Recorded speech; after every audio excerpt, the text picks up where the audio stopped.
대개 자신의 능력을 효과적으로 발휘하는 사람들의 주변은 단정하다. 환경에서 이미 나의 마음가짐이 드러나는 것이다. 그것은 역으로 마음가짐을 다잡기 위해서 해야 할 가장 우선순위의 일은 혈서를 쓰는 것이 아니라 책상 정리, 자세 바로하기와 같은 습관의 변화라는 의미다.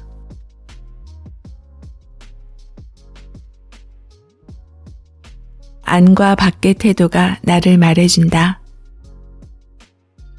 아우라는 후광, 광채 등의 의미가 있는 그리스어, 종교에서 예배 대상물의 장엄함을 나타내는 용어였으나 인체와 관련하여 언급할 때 아우라는 신체에서 발산되는 보이지 않는 기나 은은한 향기 혹은 사람이나 물건을 에워싸고 있는 고유의 분위기를 뜻한다.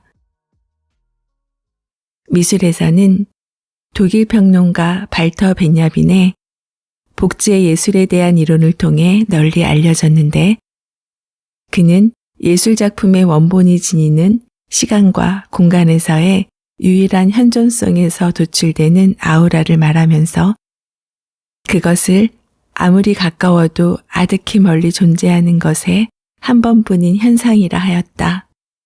박연선 색채용어사전.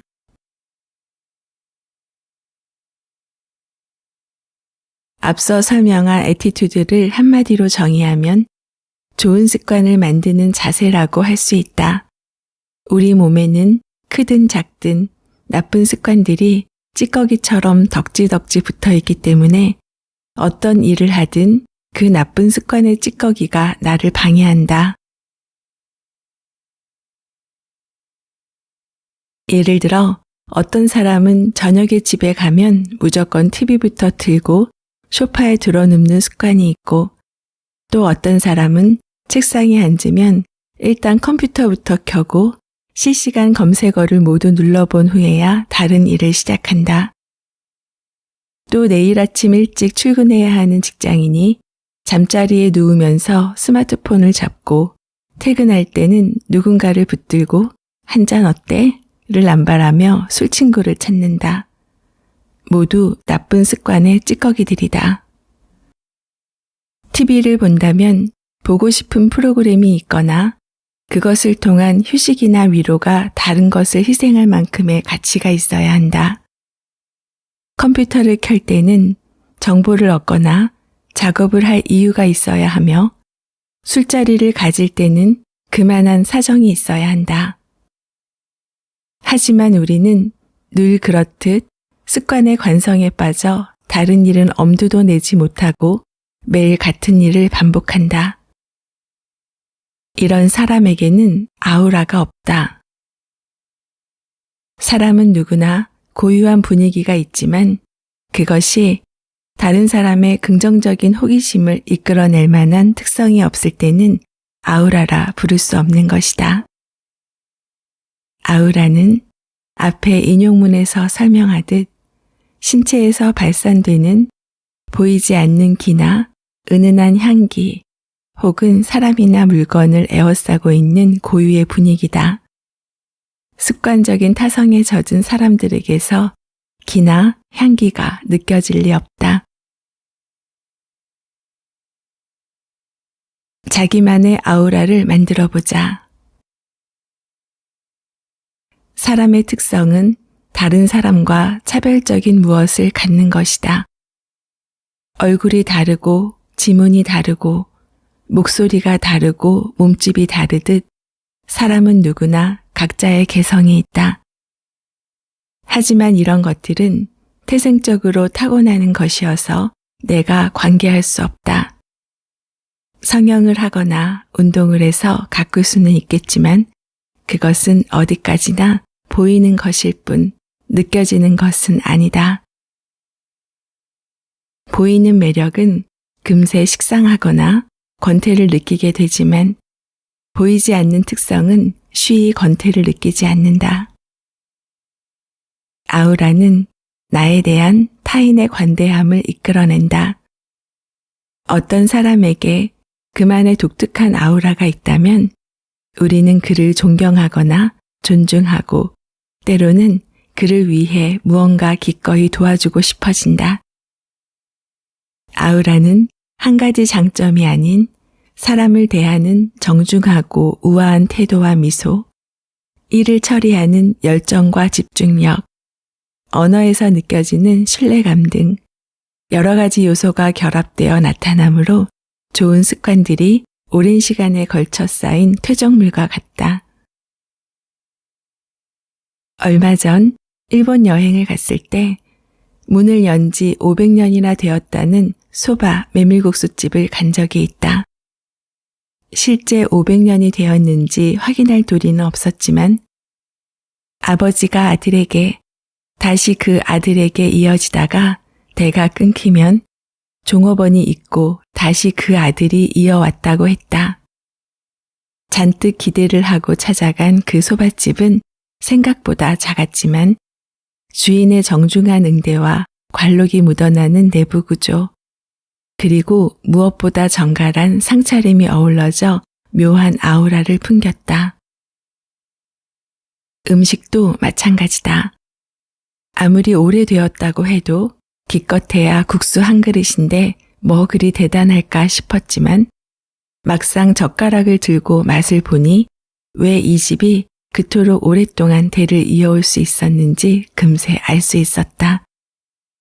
국수나 쓰유, 그 외 간단한 차림이 각각은 특별히 두드러진 점이 없었지만 작은 차이들이 모여 하나가 된 시너지는 손님을 감동시키는 매력이 있었다. 이렇게 작은 식당 하나에도 고유의 분위기가 있듯 사람은 각자 다른 분위기를 가지고 있다.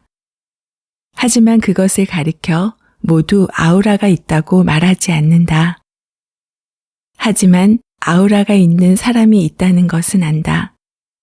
또 좋은 태도는 여러 가지 좋은 습관들을 만들어내고 그 습관들이 하나가 되어 시너지를 일으킬 때 아우라가 나온다는 것도 한다. 우리에게는 이것이 쉽게 할 수 없는 일이기 때문에 늘 숙제다. 하지만 청년은 시작할 수 있다. 일찍부터 나쁜 습관의 찌꺼기를 몸에서 털어내고 좋은 태도를 통해 좋은 습관을 몸에 익히기 시작하는 것이다. 앞서 말했듯 청년들을 만나서 멘토링을 할 때 자신의 장점 10가지와 단점 10가지를 적어보라고 하면 단점이 압도적으로 많이 나온다. 하지만 사람은 사회적 학습의 결과 단점보다는 장점이 많은 것이 당연하다. 그만큼 내심으로는 다들 자신에게 엄격한 셈이다. 아우라는 바로 이런 단점들이 제거된 상태다. 즉, 자신의 삶에서 단점들이 제거된다는 것은 삶에 자신감이 있다는 뜻이고 자신의 장점이 고스란히 드러난다는 의미다. 마치 진흙이 묻은 구슬처럼 장점이 햇살에 드러나는 반짝이는 상태가 바로 아우라인 것이다. 자신의 내면에서 발휘된 이러한 발전은 외면적인 능력을 강화하고 타인의 관대함을 이끌어낸다. 기억해두자. 당신은 장점 덩어리다. 태도는 외부 자극에 영향을 받는다. 환경은 사람에게 많은 영향을 미친다. 우리는 문제 해결의 단초를 대개 나에게서 찾는다. 나름대로 좋은 습관이지만 그렇다고 무조건 옳은 것은 아니다. 사람의 태도는 외부 자극에 대한 대응 방식이 습관화된 것이므로 나의 문제에만 몰두해서는 출가를 하거나 외부 자극에 대한 관심을 아예 거두는 극단적인 선택을 하지 않는 한 문제를 해결할 수가 없다. 일본에 가보면 몇 가지 인상적인 장면이 있는데 그중 하나가 트럭이다. 일본의 트럭은 깨끗하다 못해 현란하다. 어지간한 트레일러나 덤프트럭은 스테인리스로 외관을 튜닝했고 트럭 기사들은 마치 페라리를 다루듯 트럭을 매만진다. 실용적인 눈으로 보면 터무니없다. 어차피 물건을 싣는 짐차일 뿐인데 많은 돈을 들여 개조하고 반짝반짝 세차를 해서 다니는 모습이 그들 특유의 오타쿠 문화 같아서 우스워 보이기도 한다. 하지만 다른 한편으로 보면 그들은 자신의 삶에서 중요한 점을 간과하지 않고 있는 것이다. 사회인이 되면 삶의 대부분을 일터에서 보내게 된다. 잠자는 시간을 제외하면 휴일을 아무리 알차게 보내더라도 집에 있는 시간보다 일터에서 보내는 시간이 더 많다. 때문에 내가 작업하는 환경은 온전히 내 삶의 중요한 부분인 것이다. 직장인의 경우 회사에서 제공하는 환경에 따를 수밖에 없지만 개인은 트럭 기사건 작은 라멘집 주인이건 자신의 환경을 스스로 만들 수 있다. 그래서 지나치리만큼 깨끗하고 기분 좋은 작업 환경을 조성하는 것이 일본 특유의 클린 문화로 정착된 것이다.